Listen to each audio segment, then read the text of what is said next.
El registro de la familia celestial. Vaya título un poco extraño, no sé si a vosotros también os lo parece, pero realmente cuando hablamos de una familia, yo por ejemplo, ahora me acuerdo porque lo tengo un poco fresco, y es que cuando nació mi último hijo, Ian, hará más de un año y medio, vamos camino de los 2 años, en noviembre. Tuvimos que registrar su nacimiento, porque donde antes no había bebé, estaba en la tripita de mamá, no se veía, es decir, no estaba cuando dio a luz mi esposa, ahí estaba el bebé. Por lo tanto, era una nueva persona nacida. Ya era una nueva persona en el vientre de su mamá, pero ya estaba en el mundo por sí misma. Ya respiraba, ya comía, lloraba, se movía. Digamos que era ese ser humano ya el cual necesitaba ser registrado. Así que en el mismo hospital hay un horario para que tú puedas llevar los papeles que algunos te dan allí los médicos, lo entregas, ellos te dan toda la información y luego después te envían a casa en lo que es el registro del niño, como diciendo, efectivamente, ha nacido una persona, esta persona tiene estos nombres, tiene estos datos, este papá, este mamá, y eh, antes en España teníamos un documento, no sé si lo tendréis vosotros en vuestros países también, era como es como una especie como de librito a lo pasaporte, parecido, donde te viene lo que es el registro de la familia. Lo llamábamos el libro de familia. Y te viene pues el papá, la mamá, que se adquiere cuando uno se casa, y ahí se van anotando los niños. Bueno, nosotros teníamos nuestro libro familiar hasta que en España dijeron, mira, ya somos muy avanzados, ¿no? Y basta de papelitos y basta de libros, todo se va a hacer online, con documentos y todo online. Pero ¿qué tenemos? Si hubiésemos seguido, tendríamos ese librito que lo podría haber traído para enseñarlo y hacer un poco la ilustración. Ese librito en el cual viene registrada toda mi familia, la que yo he creado con mi esposa. Los cinco están ahí. De la misma forma, tenemos que pensar esto desde una perspectiva espiritual. También hay un registro, hay un libro de familia, el cual poco a poco se va creando, por así decirlo. Todo aquel que cree en Cristo es justificado y el Espíritu Santo escribe su nombre y sella en ese libro aquel que ha creído. Pero hay que estar en ese registro familiar. Vamos a introducir con el Filipenses 3:20. Nos dice, más nuestra ciudadanía está en los cielos, de donde también esperamos al Salvador, al Señor Jesucristo. ¿Cuál es nuestra ciudadanía? Nuestra ciudadanía son los cielos. Es decir, nuestra familia es la celestial. Tenemos un Padre que es Dios, no tenemos mamá, el mundo espiritual no funciona así. Hay una secta que habla de una diosa madre. Es una secta que nació en Corea del Sur, creo, que está hablando de la diosa madre, porque hace falta una mamá y toda la historia que ellos crean para hacer una secta. Si alguna vez os lo encontráis, huid de ello, absolutamente corriendo. Huid, no les escuchéis, a no ser de que sea para hablarles de Cristo, pero lo mejor es dejarles y orar por ellos. Así que hay un papá que es nuestro Dios Padre, el cual va recibiendo a todos los que a través de la predicación del nombre de Cristo son salvados porque Él les justifica en la cruz y esa labor la va hilvanando el Espíritu Santo. Por lo tanto, estamos dentro de este libro de familia y es una bendición, como sabéis, incalculable. ¿Cómo funciona? En el momento en el que yo creo en Jesús, nuestro registro familiar cambia. Yo ya no soy solamente el hijo de esta mujer y no, mi familia y mi registro familiar cambia. Yo paso a ser ciudadano e hijo de Dios. En primer lugar, tenemos dos textos. Vamos a ver en esa introducción. Primero es Juan 5:24, nos dice, de cierto os digo, el que oye mi palabra y cree al que me envió, hablando Jesús, tiene vida eterna y no vendrá a condenación, mas ha pasado de muerte a vida.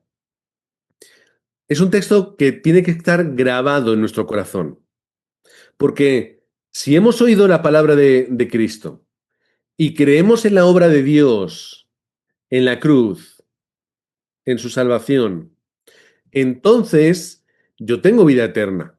No hay condicionantes, no hay letra pequeña, no hay quizá a lo mejor más o seguramente, no, tiene vida eterna. Si yo oigo y creo el mensaje del Evangelio, tengo vida eterna. Y por lo tanto, ¿qué quiere decir aquí? No voy a venir a condenación, no me voy a condenar, no puedo ir al infierno. En otras palabras, no puedo perder la salvación, no puedo perder lo que ya Cristo ha hecho en mí, no puedo desjustificarme. ¿Entendemos? Así que en el momento en el que yo creo, escucho y creo, mi destino cambia, mi registro familiar cambia, mi vida cambia.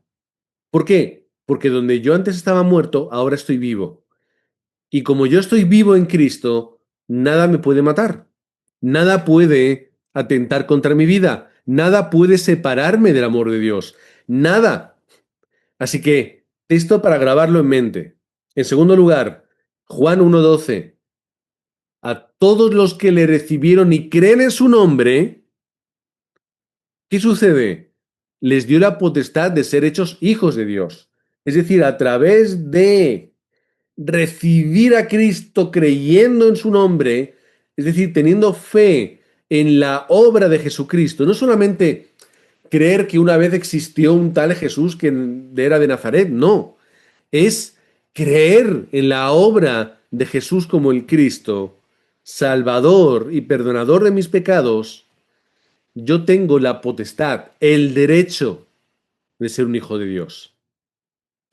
Otra vez, sin condicionantes, sin peros, sin letra pequeña, sin duda, ¿vale? Así que como introducción, que podamos entender y que podamos creer y estar con la seguridad de que si yo formo parte de la familia espiritual de Dios, de ese reino de los cielos, es únicamente por la fe y esa fe es suficiente. ¿Vale? Suficiente. Amén. Avanzamos. ¿Por qué crees en Jesús? ¿O por qué creer en Jesús? No sé si es una equivocación o lo puse así. Tendré que luego revisar un poquito. Primera de Pedro 2:9 nos dice, mas vosotros sois linaje escogido, real sacerdocio, nación santa, pueblo adquirido por Dios para que anunciéis las virtudes de aquel que os llamó de las tinieblas a su luz admirable. Un texto muy recordado y muy predicado. Bien, ¿qué somos? Escogidos. Somos sacerdocio del rey, sacerdotes del rey. No necesitamos, aparte de ese sacerdocio absoluto que es Cristo, no necesitamos a alguien que era a través del sacrificio limpie los pecados que yo haya estado cometiendo. No, no hay sacerdotes. El sacerdote último y perfecto, Cristo, hizo ya una obra suficiente. Ahora, ¿qué es lo que hacemos nosotros? Nosotros somos los que, habiendo disfrutado de la salvación y del pago de los pecados, ¿qué hacemos? La ofrecemos a los demás. No que yo me sacrifique ni que yo lo haga, sino que yo formo parte del equipo que Dios ha levantado para ofrecer al mundo el sacrificio que ya hizo Cristo. No nos creamos más, ¿eh? Simplemente estamos hablando de un poco de esa perspectiva. Santos, una nación santa, es decir, apartada y, en segundo lugar, que pone ahí al final, adquirida. Bien, yo me aparto, yo tomo la decisión de vivir por y para el Evangelio, siendo adquirido por Dios para esa labor. ¿Cuál? ¿Cuál es el motivo? Anunciar la obra de Dios a los que están en tinieblas para que alcancen la luz. Bien, de la misma forma que yo estaba en tinieblas y voy a luz, mi labor es anunciar este evangelio, brillar la luz de Cristo. Por lo tanto, ¿por qué tenemos que creer en Cristo? Porque Él es quien ha hecho esta labor. Él es quien nos ha dado esta bendición. ¿Por qué tenemos que hacer esto? Porque yo lo tengo todo a través de Cristo. Así que, ¿cuál es el significado de la salvación? Que yo he sido liberado del problema fundamental del ser humano. Esto es lo que significa la salvación, que yo he sido liberado de la obra original que me había traído a estar muerto en mis delitos y pecados, que es el primer punto de Efesios 2.1. Así que se resuelve el problema del pasado. Yo ya no estoy ahí. Nuestra vida ya no transcurre por estar muerto en delitos y pecados. Voy a seguir pecando, voy a seguir cayendo porque soy un ser imperfecto, pero no estoy muerto, no estoy caído, no voy a ir al infierno, sino que en mi arrepentimiento mis pecados son perdonados. En mi búsqueda de la santidad, Dios me restaura, me refuerza y me ayuda a caminar en el Evangelio. Por lo tanto, yo estoy recibiendo la salvación que yo no podía encontrar por mí mismo. Así que si mi pasado está solucionado, ¿qué ocurre con mi presente? Bueno, vemos en Efesios 2.2. Dice, conforme al príncipe de la potestad del aire, el espíritu que ahora opera en los hijos de desobediencia. La obra sigue estando vigente. Satanás sigue hoy actuando. Y eso se dijo hace 2000 años, pero hoy, 2000 años después, sigue siendo el mismo problema.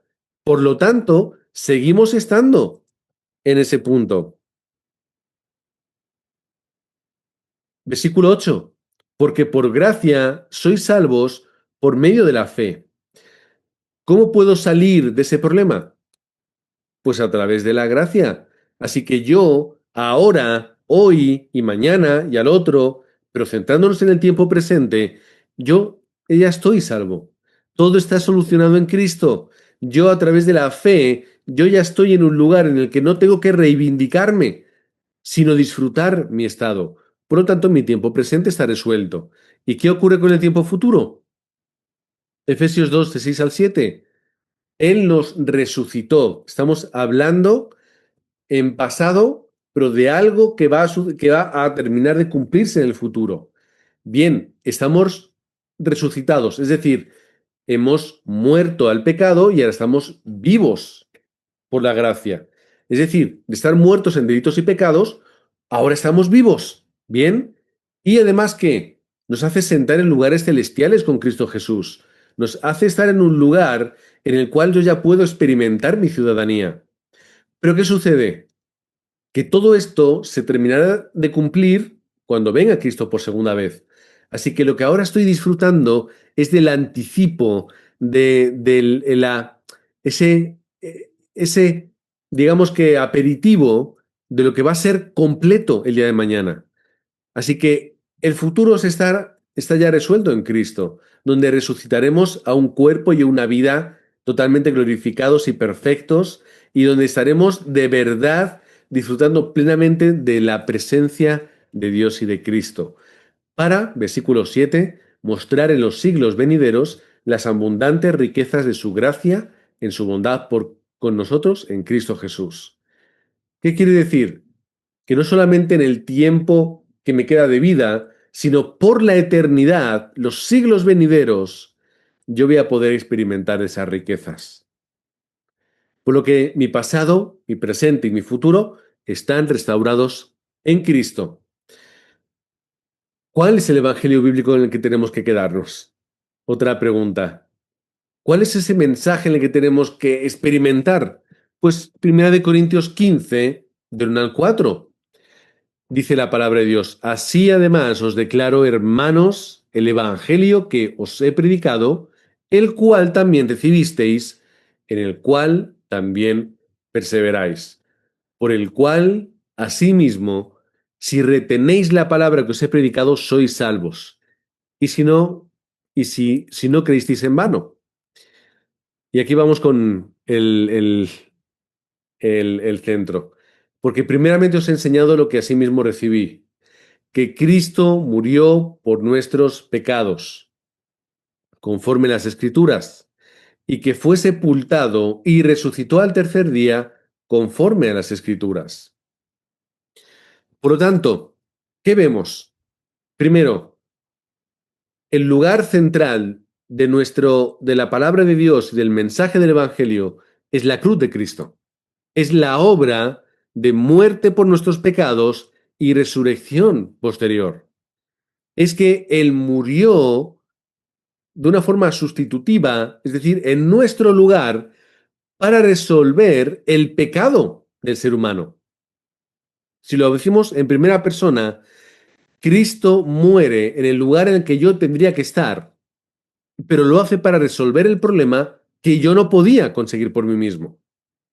Y luego la resurrección de la muerte que supera toda obra y poder del enemigo. Así que, ¿cuál es el mensaje bíblico para nosotros hoy? Es este.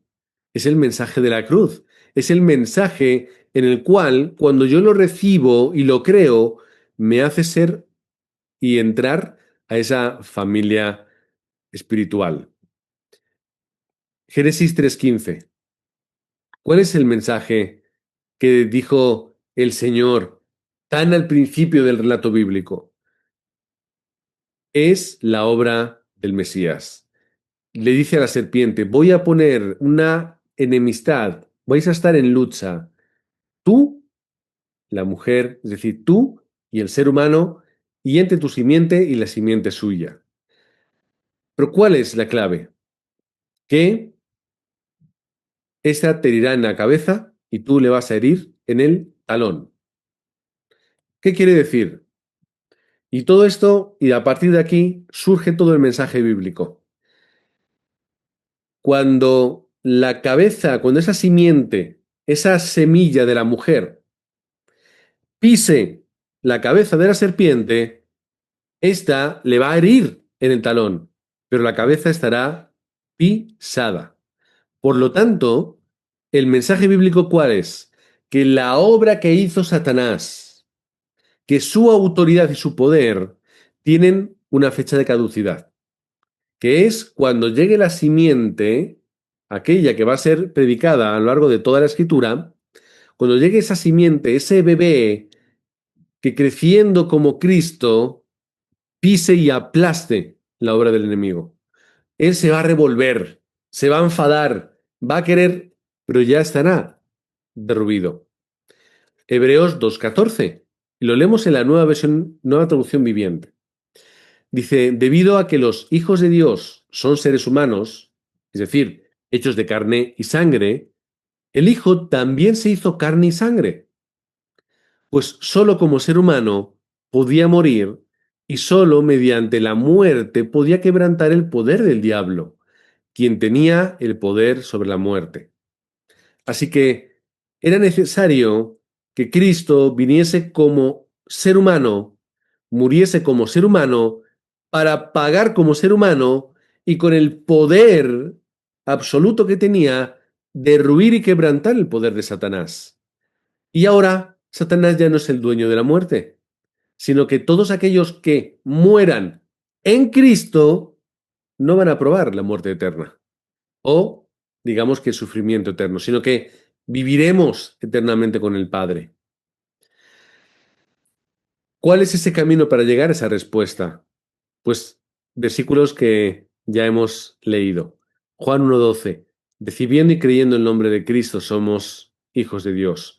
Si oímos la palabra y creemos en la obra de Dios, vida eterna sin condenación, sin muerte, sino a vida. Efesios 2:8. Porque por gracia sois salvos por medio de la fe. Y esto no es algo que venga de nosotros, es un regalo de Dios. Así que el camino para alcanzar esa respuesta siempre va a ser el mismo. Fe, creer en la obra de Cristo. ¿Qué sucederá luego? Quinto punto, que vamos a ser hijos de Dios. Y esa es nuestra gran y maravillosa bendición. Dice la palabra en Gálatas 3:26, todos vosotros sois hijos de Dios por la fe en Cristo Jesús. Todos sois hijos, es decir, toda la iglesia que cree que está unida es hija de Dios. No es simplemente, bueno, vosotros los más santos o los que habéis hablado en lenguas o los que hayáis... No, no, todos sois hijos de Dios. Todos los que hemos creído y tenemos fe en Cristo Jesús. Por lo tanto, ¿qué es lo que distingue a un hijo y a un no hijo de Dios? La fe en Jesucristo, creer en su obra, aceptarla. Filipenses 3:20, texto leído. Nuestra ciudadanía está en los cielos. ¿Por qué? Porque somos los que esperamos a Cristo, somos los que hemos creído en Él y los que le tenemos en el corazón. O vamos a otro texto, Lucas 10:20, pero no os regocijéis de que los espíritus se os sujetan, sino regocijaos de que vuestros nombres están escritos en los cielos. Eso para poner en contexto. El Señor Jesús envía a discípulos a predicar el Evangelio en pareja. Cuando vuelven, ven incluso que han tenido poder sobre la obra y la oscuridad y los demonios que había en las personas. Pero ¿qué es lo que le dice el Señor? De verdad lo que tiene que haceros feliz es que estáis en el árbol, perdón, en el libro de la vida, de que estáis sellados en ese lugar. Esta es la respuesta, que nosotros podamos entender, saber y disfrutar que somos hijos de Dios. Si nos vamos al Antiguo Testamento lo podemos ver en aquellos que lo entendían.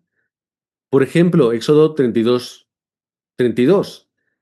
Dice, Señor, que perdones ahora su pecado, y si no, dice él, ráeme ahora de tu libro que has escrito. ¿Qué está haciendo? Él está, digamos que intercediendo por el pueblo, que mientras que Moisés estaba esperando las tablas de la ley y en esa comunicación con Dios, ellos se habían puesto a crear ídolos y adorar a Dios a través de los ídolos. Y el Señor muestra su enfado en esas palabras, como si fuera ese deseo de acabar con ellos. Y Moisés le dice, por favor, Señor, perdónales. Y si no, dice, sácame de ese libro que has escrito. ¿Por qué? Porque sabía Moisés que él estaba escrito en ese libro de la familia espiritual. O David a través del Salmo 69. Sean raídos del libro de los vivientes y no sean escritos entre los justos. Él sabía y entendía y creía y fue inspirado para entender ese libro espiritual, ¿no? Por así decirlo, en el cual están escritos los justos. O Daniel 12:21. Pero en aquel tiempo será libertado tu pueblo, todos los que se hallen escritos en el libro. O Malaquías 3:16. Y fue escrito el libro de memoria delante de él, para los que temen a Jehová y para los que piensan en su nombre. ¿Quiénes pueden estar en ese libro? Todos aquellos que creemos y estamos por fe. Vamos al Nuevo Testamento. El Señor, hemos leído, regocijaos de que vuestros nombres están escritos en los cielos. Y vamos rápido al número 6, al texto de Filipenses 4:3. El apóstol Pablo habla, colaboradores míos, cuyos nombres están en el libro de la vida. Así que la perspectiva del Antiguo Testamento, que fue de uno a otro, llega al apóstol Pablo, que la entiende, la aplica de una forma correcta. Colaboradores míos, aquellos que vuestros nombres están en el libro de la vida. Y terminamos esos textos en Apocalipsis 3:5.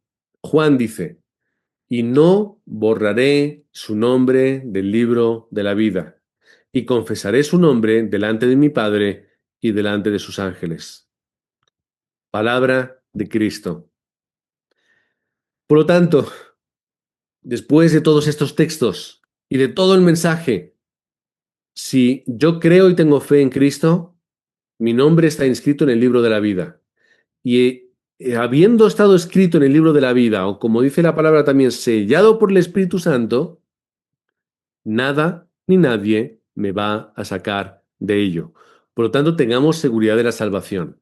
Bien, confirmemos que hemos sido salvos, arrepintiéndonos de nuestro pecado e incredulidad y creyendo en Jesús como nuestro Salvador. Punto. No hay que hacer más. No tenéis que hacer un documento. No tenéis que realizar ningún hito. No tenéis que colmar ningún curso. No tenéis que alcanzar ninguna cantidad económica. Solamente es creer. Así que llegamos a la conclusión de que somos hijos de Dios. Somos ciudadanos del reino de los cielos y de que nuestro nombre está escrito en el libro de la vida. Por lo tanto, llegamos a este punto en el cual nada tiene que ser una inseguridad para nosotros. ¿Somos torpes? Sí lo somos. David fue torpe, pero se arrepintió y halló gracia. Abraham fue torpe. Leed la historia de Abraham a través, o a partir, perdón, de Génesis 12. Él fue torpe, cometió errores. ¿Sí o no? Pero la fe, como dice la palabra, le justificó. Nuevo Testamento. ¿Pedro no fue torpe? ¿No negó al Señor Jesucristo? ¿No tuvo el apóstol Pablo en la carta a los Gálatas reprenderle por sus actos a Pedro? Pero los errores, la torpeza, la confusión que podamos llegar a tener, nunca va a ser un motivo por el que el Señor nos va a arrebatar, nos va a quitar lo que ya Cristo pagó en la cruz por nosotros. ¿Bien?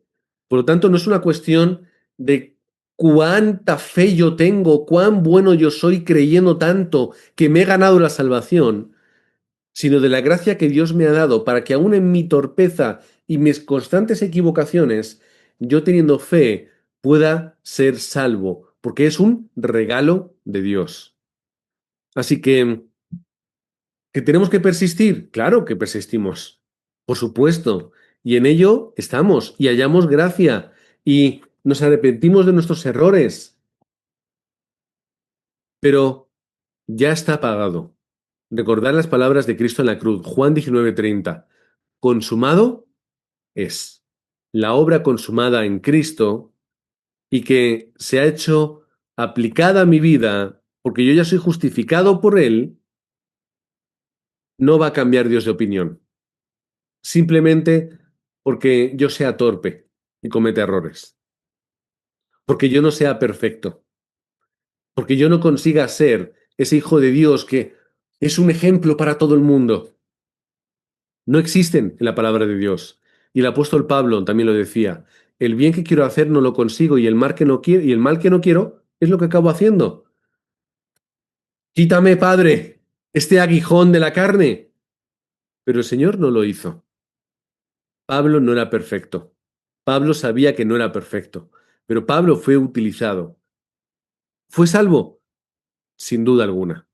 Así que, hermanos, podéis miraros en el espejo y ver todas las imperfecciones que podéis tener, pero no dejéis de ver a un hijo de Dios, a alguien que forma parte de esa familia espiritual, a alguien que es ciudadano del reino de los cielos. Padre, gracias porque nuestra ciudadanía no requiere un requisito y tampoco requiere un tiempo de aprobación como si fuera un visado. En el momento en el que hemos tenido fe cierta en nuestra vida, cambia nuestra identidad. Somos nuevas personas. Hemos muerto para poder nacer en Cristo. Así que, Padre, queremos darte las gracias porque no nos ves con nuestros errores por delante, sino que nos ves a través de los ojos de Cristo, como alguien limpio y justo delante de ti. Padre, no somos perfectos, nunca lo vamos a ser, no nos regodeamos en nuestra imperfección, queremos crecer y madurar y evolucionar.